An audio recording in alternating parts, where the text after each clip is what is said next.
আসসালামু আলাইকুম রহমতুল্লাহ বরকাত। দর্শক ভাইরা সবাই কেমন আছেন? আশা করি ভালো আছেন। আমি ছোট্ট ক্ষুদ্র খামারি শিকার জন্য কিছু ব্রয়লার করেছিলাম। আলহামদুলিল্লাহ আমার ব্রয়লারগুলো অনেক ভালো আছে, ওজনও আলহামদুলিল্লাহ ভালো। আর 27 দিন বয়স ব্রয়লারে, কোনোটা 2 কেজি, কোনোটা 1 কেজি 800 ওজন আসছে ব্রয়লারে। ওষুধ পানি খুব সীমিত লাগছে, কোনো অসুখ বিসুখ নাই, অল্প সীমিত। তো যাই হোক, যে যার যেখানে জায়গা থাকুক অল্প কিছু করি, আস্তে আস্তে শিখতে থাকেন, ইনশাল্লাহ আপনাকে কিছু দেবে। পরিশ্রম করলে পরিশ্রমের ফল অবশ্যই পাওয়া যাবে, তবে আস্তে আস্তে একদিন সফলতা হওয়া যাবে। এত দ্রুত না, অল্প অল্প করে কিছু করবেন। আমার অল্প জায়গা অনেক আছে ইনশাল্লাহ, তারপরে অল্প জায়গা নিয়ে করছি। এর মধ্যে কয়েকটা দেশি মুরগির বাচ্চা ছাড়িয়ে দেওয়া আছে, তো এর মধ্যে এদের সঙ্গেই খায়, এদের সঙ্গেই আছে।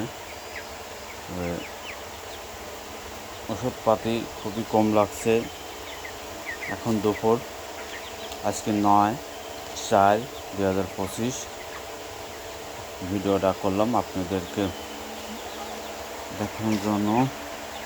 এর আগে একটা ভিডিও দিয়েছিলাম, আর ভিডিওর মধ্যে যদি কোনো ভুল হয়ে থাকে আমার দৃষ্টিতে দেখবেন। আর আমার ভিডিও সবাই শেয়ার, কমেন্ট, লাইক দেবেন, এটা আপনাদের কাছে অনুরোধ।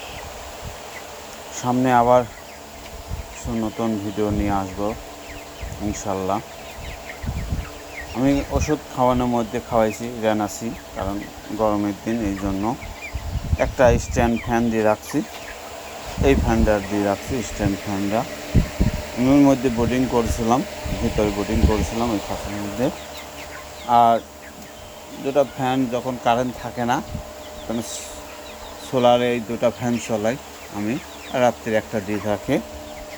আর এখন গরম ঠান্ডা জন্য আর রেনাসিটা খাওয়াইছে, আর নাপা খাওয়াইছি, হিস্টাসিন খাওয়াই না। এই জন্য হিস্টাসিনটা মানে যেরকম মাতলা মাতলা লাগে মানুষ খাইলে ঘুমের মধ্যে, এই জন্য ওর মুরগিগুনি ঝমে খায় না, এই জন্য হিস্টাসিন আমি খাওয়াই নি, রেনাসি খাওয়াইছি। আর আরেকটা বেশিরভাগ রেনাসি আর হলে নাপা। যাই হোক, অল্প করে পড়েছি, সামনে ইনশাল্লাহ একটু বাড়াবো। এবার নিয়ত আছে, দোয়া করবেন সবাই। তো আসসালামু আলাইকুম, আল্লাহ হাফেজ।